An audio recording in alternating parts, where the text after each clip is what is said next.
Yo, Z community cuties, what is poppin'? It's your boy Azizz Finance. Today we're gonna be talking about an options Greek called Delta. So if you don't know what Delta is, it's probably gonna be one of the first things that is going to pop up within your journey of entering the options world. So some points that we're gonna be talking about is obviously what is Delta, how you can use Delta to best help you out with your options strategy, and then personally how I use Delta. So without further ado, let's get this party started.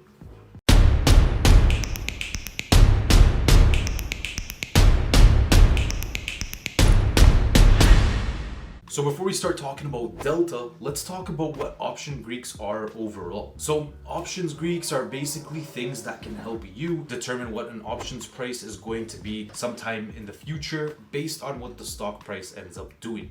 When it comes down to options Greeks, there's only a few that you actually need to know, and these are all of them: Delta, Vega, Theta, Rho, and last but not least, Gamma. If you guys want me to make videos on all of these other Greeks, let me know, but let's talk about Delta first. So essentially what Delta is going to tell you is basically how much the options price is going to move if the stock price goes up by $1 or down by $1. So let's just say, for example, that the delta on this options contract that you either bought or sold is at 0.5.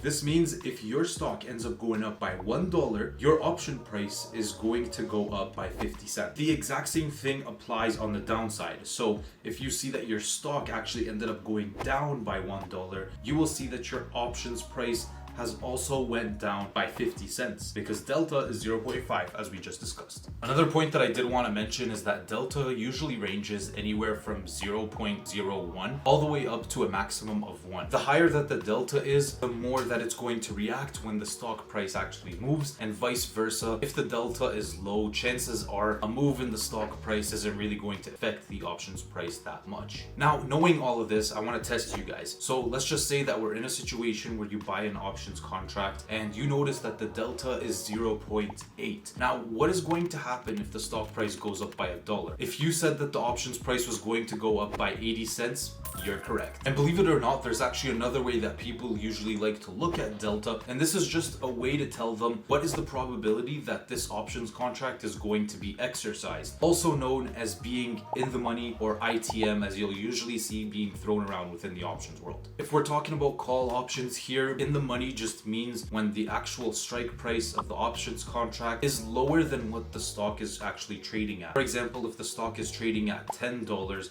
but the call option that you bought for it is $8, that means that this contract is in the money. Now for puts, on the other hand, being in the money is actually when your strike price is above the current stock price. Exact same example where if your stock is actually trading at $10 right now, but your options contract strike price is at $12 or $11, that means your put option is in the money, ITM.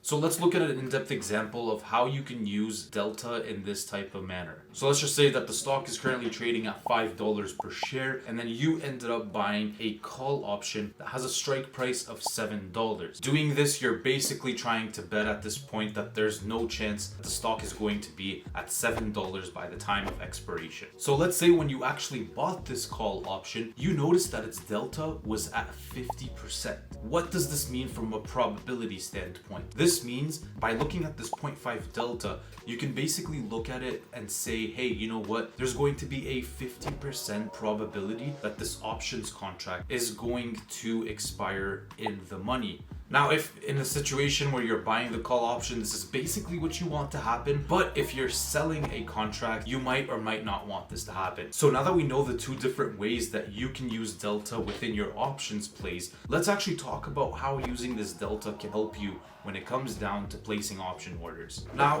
what we're going to do is actually compare a bunch of different option strategies and then talk about how delta can actually help you out with each strategy. So first strategy that we're going to talk about are long calls. This is when you just buy a call option and your main intention here is usually just for appreciation. So you bought the call option at $1, you want it to go up to $2 so that you can sell it for profit. Pretty straightforward. Now, before you actually buy this call option, you're going to look at delta first. Now, if you look at your delta and it says 0.7, what does that tell you from both standpoints that we just talked about? Well, the first thing that it tells you is that if the stock price goes up by $1, that means your options contract is only going to go up by 70 cents. This is not where you want to be because, as we just said, you want to aim for $1 profits. So what do you do in this type of situation? You just do a couple of quick maths just to figure out how much does the stock price theoretically need to go up by for me to make this $1 in profit that I have in mind. Now, the other way that we could look at this is, hey, there's going to be a 70% probability that this call is actually going to expire in the money, which is something that you want, but it doesn't necessarily tell you how much the options price is going to go up by expiration. It just kind of gives you probability. It kind of just gives you, hey, like, what are my chances of this actually being a thing?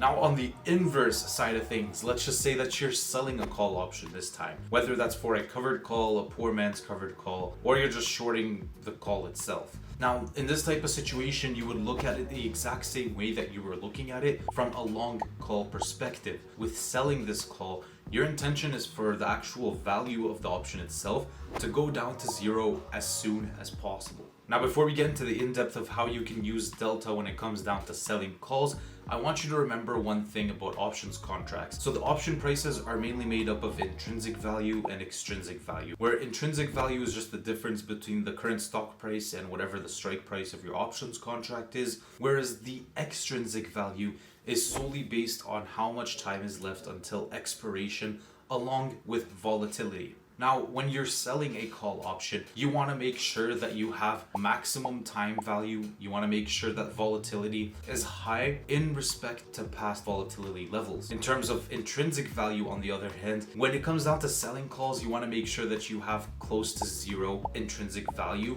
If you can even aim for zero, that's perfect as well. Because when it comes down to selling calls, you only want to rely on the time left until expiration or just a decrease in the volatility itself. Nonetheless, let's go back to like that delta example, right?